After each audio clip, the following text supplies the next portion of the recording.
Hello.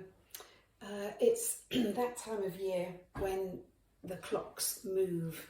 So similar to my blog that I did in October, I wanted to just mention this and suggest ways that if you're looking after somebody with dementia or if they live at a distance from you, what you could be thinking of doing in advance in order to help prepare them for the change in time. But also practical things that you can do to make this sort of adjustment at this time of year a bit easier.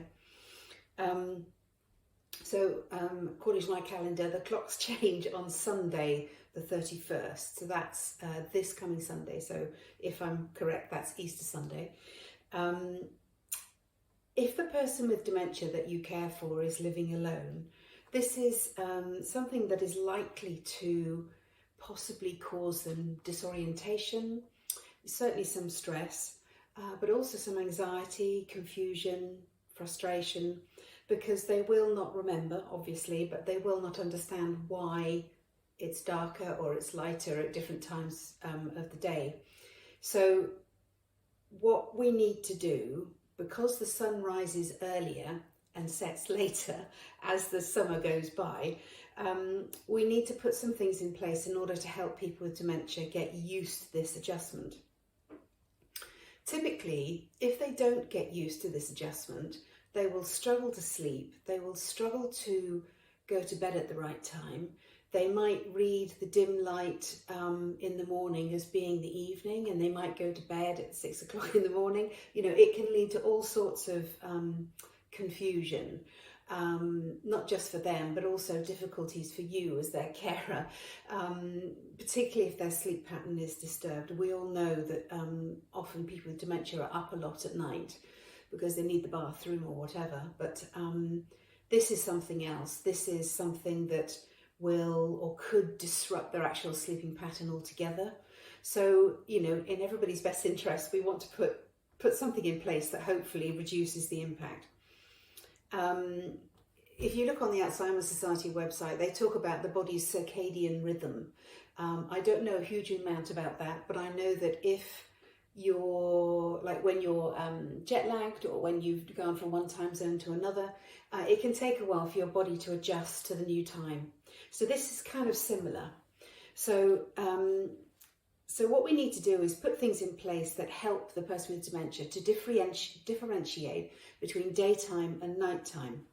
Now then, there are all sorts of gadgets and gizmos that you can buy online at Amazon or at the Alzheimer's Society online shop, such as day and night clocks or little reminders, dementia reminders to help them to remember to take their pills at a certain time, or to eat, or to drink, or to go to bed. So I'm not going to go into all of that because you can Google that yourself and have a look. But what we want to do is put in place a very set evening routine if you don't already have this in place. So setting up a good bedtime routine. And that really starts throughout the day, to be honest. So breakfast, so we want a structured day. So we want breakfast at a similar time every day. We want maybe a walk in the morning, or go out for a trip, you know, go somewhere to have coffee and cake, or go and visit friends, or go and do the shopping or something, so that you get some physical exercise in. There's something particularly magical about having morning sunshine. Again, I don't know the science of it, but I do know that for the body, it's good to have morning sunshine. So I often think of this when I'm dragging myself out of bed to walk our dog at 8 o'clock in the morning, but I think it's so good for me to be outside in the sunshine. But I just know that it's a good thing. And if you can get your person with dementia out in the morning, that is brilliant. I appreciate there's a lot to do to get them up, dressed, you know, going out. But if you can get them out and about in the morning sunshine, that is a really good thing to do. There are other things which you can do during the day, such as if they're not mobile, so if they have difficulties with their mobility, you can still get them thinking about things, having a conversation about something, reminiscing, or doing puzzles, crosswords, all of the other things that I've talked about in these videos. Anything to get their brain whirring and to get them tiring themselves out. And that could be a range of things, and you know your person with dementia best. So just try anything that you know that will engage them and get their focus. There is also advice that doing the evening routine to a set pattern is also beneficial. So a bit like the morning routine, evening routine, you know, some people like to have a bath before going to bed. That's brilliant. Very soothing, very relaxing. Set time to go to bed, set time to do various things, set time to eat. Keeping the routine the same every day is actually really beneficial. It helps them to steer their way through 24 hours.